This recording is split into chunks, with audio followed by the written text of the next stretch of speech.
صباح الفل. انا كنت ماشي في حالي لقيت معرض العربيات ده، ببص كده لقيت حاجه البورشايه 911 الخضراء اللي جوه دي. واضح كده ان هي حاجه قنبله كلاسيك. خلينا كده ندخل نتفرج عليها ونشوف ايه الاخبار. واضح كده ان في عربيات تانية كلاسيك حلوه جوه. يلا بينا.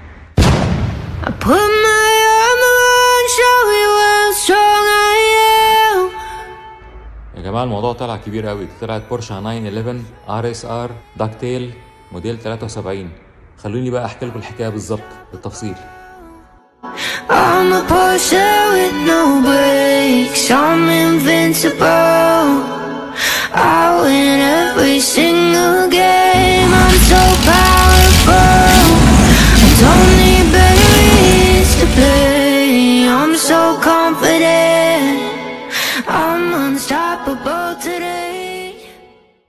زي ما قلت لكم العربيه دي بورشه كاريرا ار اس ار موديل 73، فيها موتور 2800 سي سي بيطلع 300 حصان، والنسخه دي كانت مخصصه للسباقات. شركه بورشه صنعت منها 49 عربيه بس على مستوى العالم، والعربيه اللي انتم شايفينها قدامكم دي الوحيده في فرنسا. الكتاب اللي انتم شايفينه ده اسمه بورشه فن الحياه، بيشرح قصه موديلات كتيره لشركه بورشه، وكمان بيحكي قصه العربيه اللي واقفه قدامنا دي وتاريخها جوه فرنسا. نفس العربيه ونفس لوحه الارقام هي. ده صاحب العربيه، راجل جميل جدا، قال لي لازم تسمع صوت الموتور بتاعه.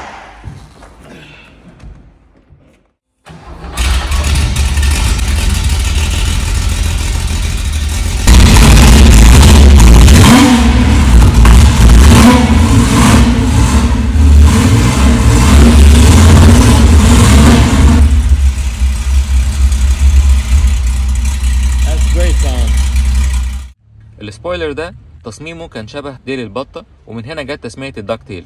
وده أول موديل ياخد اسم كاريرا، وكاريرا ده اسم مستوحى من السباق المكسيكي كاريرا بان أمريكانا اللي كان بيقام في الخمسينات في المكسيك، ودي كانت بداية موديلات كاريرا.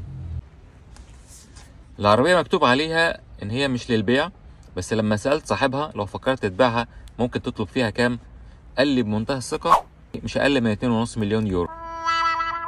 بصراحة حقه، عربية نادرة جدا، 49 عربية بس على مستوى العالم، ودي العربية الوحيدة في فرنسا، وطبعا حقه يطلب فيها المبلغ اللي هو عايزه.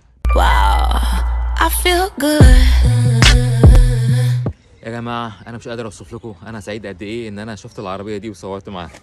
كنت بتكلم مع صاحب العربية، هو صاحب المعرض وعنده ورشة كمان للصيانة، هو مهندس ومتخصص في عربيات الريسنج، وهو قال لي إنه دخل بالعربية دي سباقين سنة 2022، وهيز بلاننج ان هو يدخل سباقات تانية في فرنسا السنه اللي جايه هي 2023.